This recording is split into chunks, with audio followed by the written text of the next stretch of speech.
एक बार एक पंडित जी थे। वो रोज घर घर जाकर भगवत गीता का पाठ करते तथा कान्हा की कथा सुनाते थे। एक दिन उन्हें एक चोर ने पकड़ लिया और उन्हें कहा, तेरे पास जो कुछ भी है मुझे दे दो। तब पंडित जी बोले कि बेटा, मेरे पास कुछ भी नहीं है। तुम एक काम करना, मैं यहीं पड़ोस के घर में जाकर भगवत गीता का पाठ करता हूँ। वो यजमान बहुत दानी लोग हैं।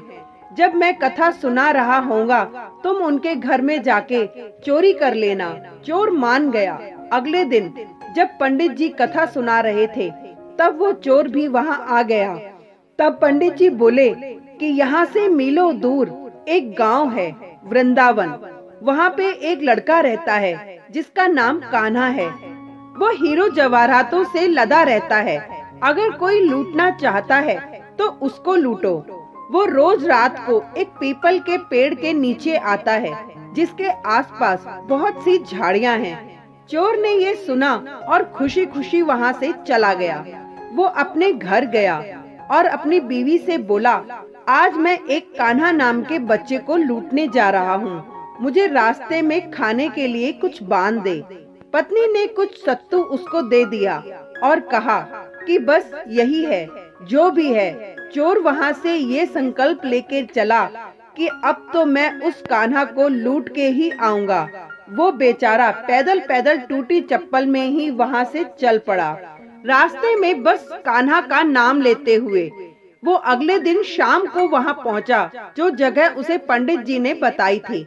अब वहाँ पहुँच के उसने सोचा कि अगर मैं यहीं सामने खड़ा हो गया तो बच्चा मुझे देख के भाग जाएगा, तो मेरा यहाँ आना बेकार हो जाएगा।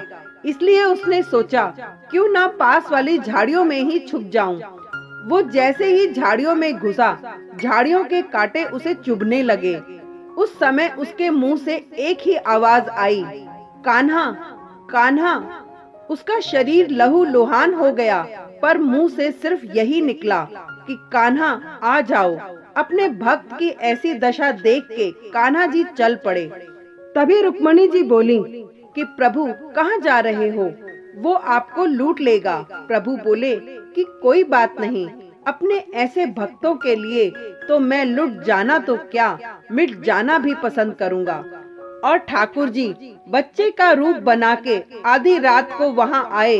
वो जैसे ही पेड़ के पास पहुँचे, चोर एकदम से बाहर आ गया और उन्हें पकड़ लिया और बोला कि ओ कान्हा, तूने मुझे बहुत दुखी किया है। अब ये चाकू देख रहा है ना, अब चुपचाप अपने सारे गहने मुझे दे दे। कान्हा जी ने हंसते हुए उसे सब कुछ दे दिया। वो चोर हंसी खुशी अगले दिन अपने गांव में वापस पहुंचा और सबसे पहले उसी जगह गया जहां पे वो पंडित जी कथा सुना रहे थे। और जितने भी गहने वो चोरी करके लाया था, उनका आधा उसने पंडित जी के चरणों में रख दिया। जब पंडित जी ने पूछा कि ये क्या है, तब उसने कहा, आपने ही मुझे उस कान्हा का पता दिया था, मैं उसको लूट के आया हूँ और ये आपका हिस्सा है।